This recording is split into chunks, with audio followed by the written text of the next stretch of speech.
Une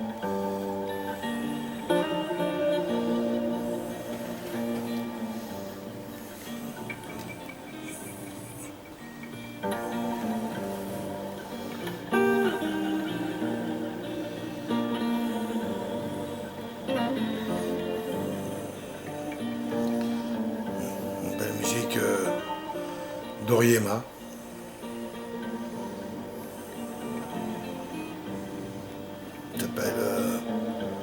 Qui s'appelle Macambo.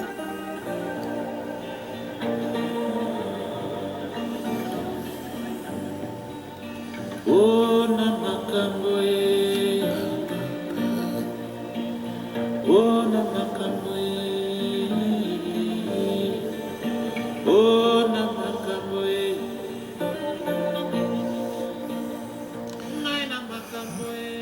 Bonsoir les amis. Oui, bonsoir parce que ce soir, je fais la vidéo ce soir. Ce matin, l'inspiration n'était pas là. Et là, j'ai envie de vous parler de quelque chose.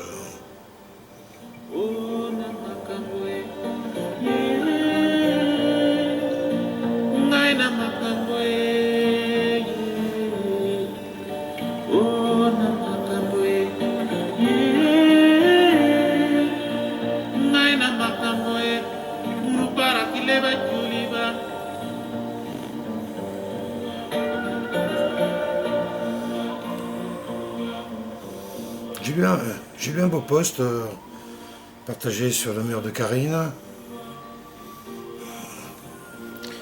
qui parlait de la médecine narrative.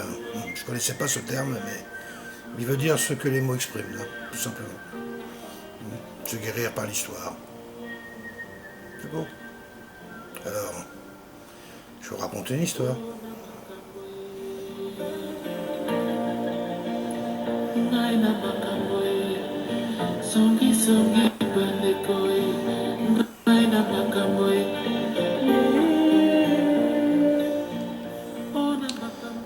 Une histoire, oui, une histoire qui va parler sur les aliments. J'avais envie de parler de la qualité de l'alimentation. Voilà. Parce qu'on parle souvent des bons produits, des mauvais produits. Je crois que, oui, on en donne une définition commerciale de ce qui est bon, pas bon. On peut donner une définition médicale. Mais j'aimerais te l'amener sous le regard médical, si on veut, mais narrative, sur l'histoire du produit, sur sa vibration.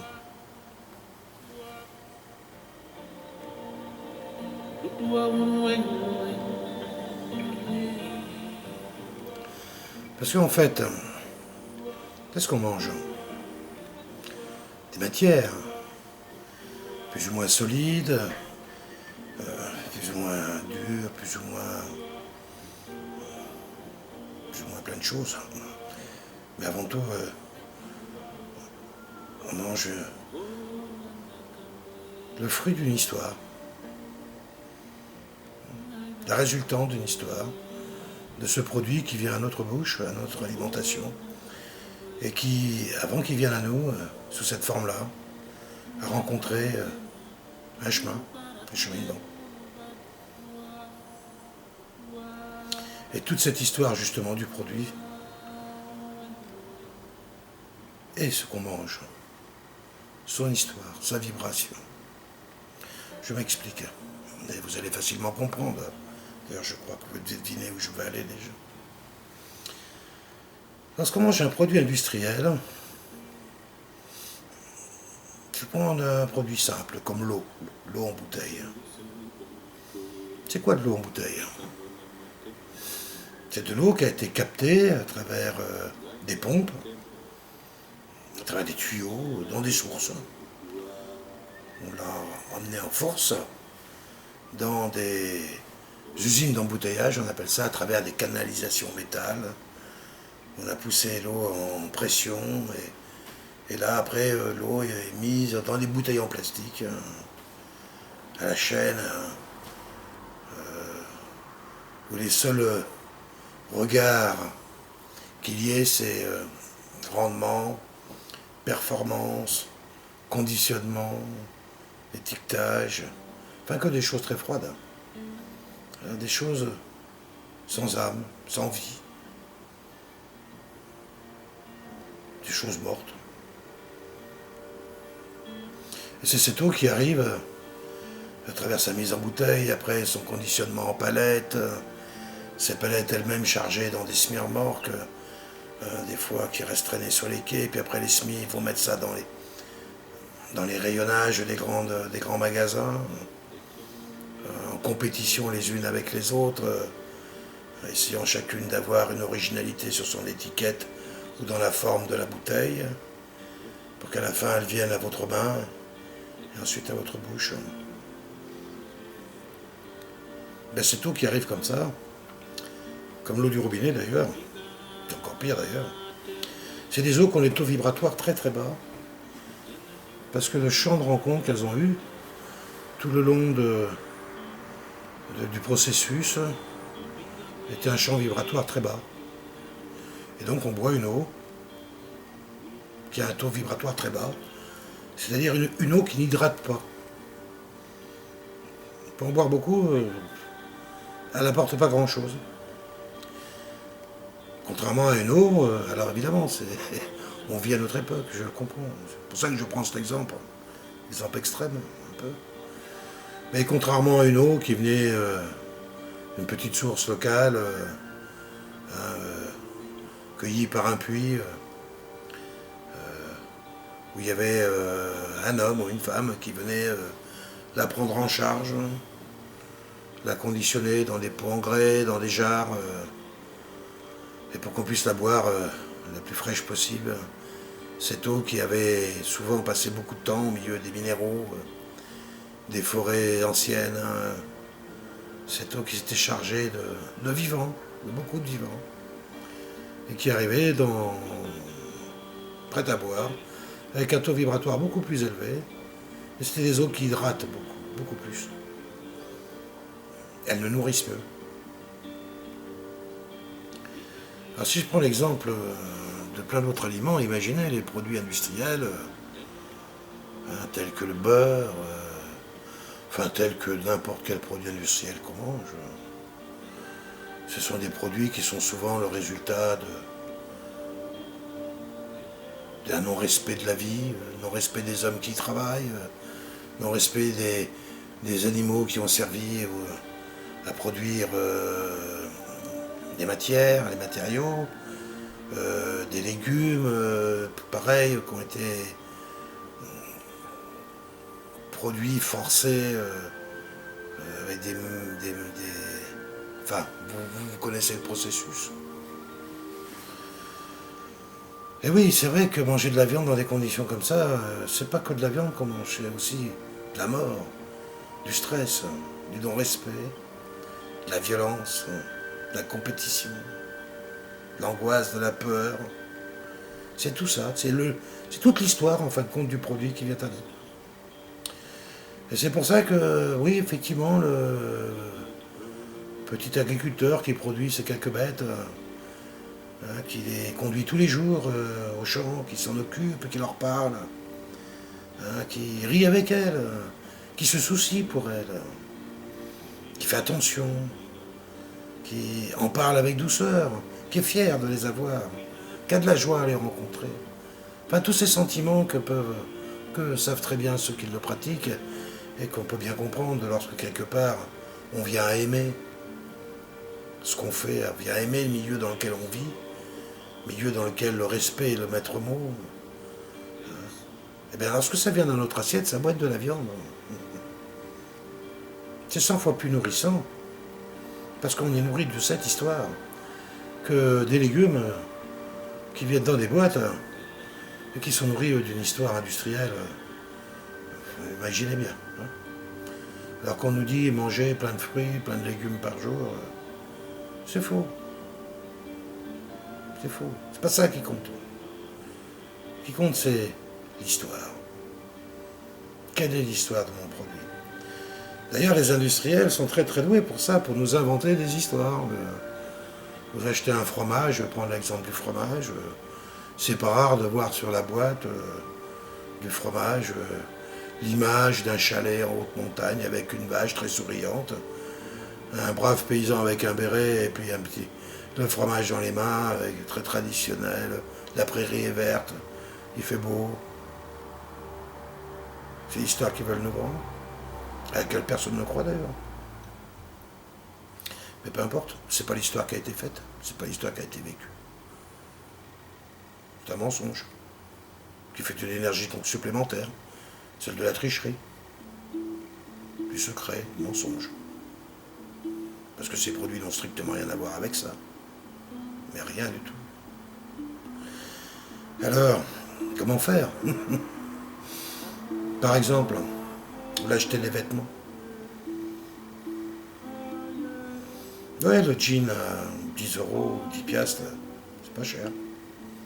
Pas très solide, c'est pas cher, on peut en changer souvent. Mais si on pose un tant soit peu sa conscience sur ce produit-là, on sait à peu près comment c'est fabriqué. C'est plein de pleurs, c'est plein de souffrance, il n'y a pas de joie dans ces produits. Mais pas pour quelques-uns qui ont gagné peut-être beaucoup d'argent à travers ça. Mais l'essentiel de ceux qui y ont participé, c'est de la souffrance, c'est de la domination, c'est de l'obligation, c'est de la contrainte. C'est tout ça qui fait la qualité de ce produit qui arrive sur nous, qui nous habille. C'est cette vibration-là que nous portons sur nous. Faites l'expérience d'aller voir une couturière, il y en a, ça revient. D'aller lui dire, d'aller avec elle, choisir un produit, un tissu sur le marché, dans un magasin, choisir son tissu avec elle, ou lui amener son tissu, de lui dire voilà, est-ce que tu peux me faire une chemise ou un pantalon, peu importe. Rendez-vous compte, l'histoire déjà qu'a ce vêtement quand vous l'avez sur vous. Il y a eu de la créativité, de la création, de l'attention, peut-être du sourire, peut-être eu de la joie. Oui, il y a eu tout ça avec ces produits-là. Vous en connaissez l'origine. On en connaît l'origine. C'est ça qui nous habille. C'est ça qui fait que le produit il est lumineux. Les gens qui s'habillent comme ça, souvent, ils paraissent beaux. On voit dans les pays, soit en voie de développement, j'aime bien le terme, où effectivement les couturières sont toujours à l'œuvre. Ils portent bien le vêtement, les gens. C'est vrai, pour ceux qu'on porte d'ailleurs. Ben oui. Parce qu'ils portent ça. Ils portent un échange, ils portent une histoire. Alors, c'est quoi le sens de mon message aujourd'hui? C'est juste de regarder ça. Donc, tout ce qu'on consomme, quoi qu'on consomme, on peut consommer, c'est pas important. Ce qu'on consomme, c'est l'histoire qu'on consomme qui compte. De prêter attention à ça. Et qu'à chaque fois qu'on a l'occasion de pouvoir consommer vraiment. Mais c'est plus de la consommation, c'est presque de la création. Que de faire ses vêtements, que d'aller chercher son manger chez le producteur, que de partager l'achat d'une voiture. Ça peut être sympa, acheter une voiture à 4. 4 fois plus d'histoire. Si on s'entend bien, rendez-vous compte. Tout ce que ça peut apporter en plus. Du partage, de la rencontre.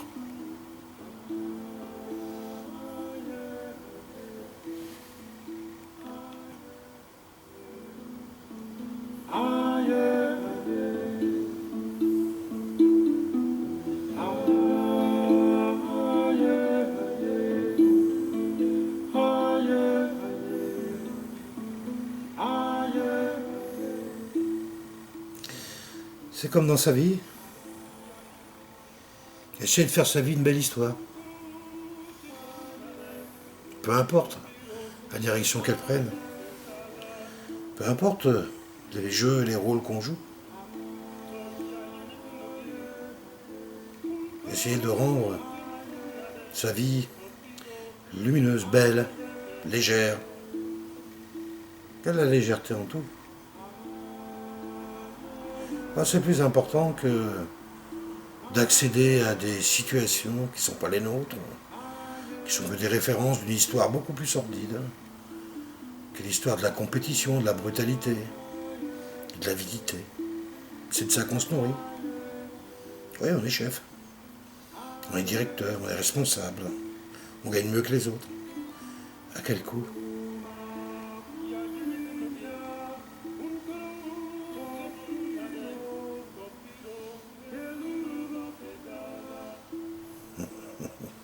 Je vais pas me porter en juge ou en montreur de morale, c'est pas ça. Hein. Juste partager ce regard, là. La vibration. L'univers est vibration. La vie est vibration. Nous sommes vibration. D'ailleurs, nous ne sommes que ça. Un grand champ de l'univers qui vibre. Et qui se syntonise à d'autres champs.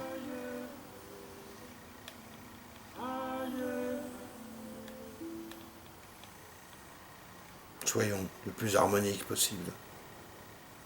Recherchons cette harmonie en nous.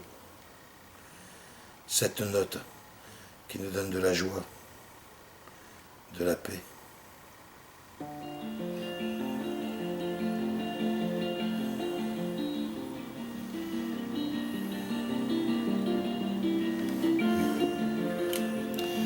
Bye bye, c'était mon petit message du soir. Je nous souhaite de belles vibrations en cette nuit. En ce jour pour ceux qui vont se lever bientôt. Qu'on se connecte à une vibration qui soit la plus harmonique possible. Il y a de fortes chances qu'on s'y rencontre, tous ensemble. Vibrons d'amour. Bye bye.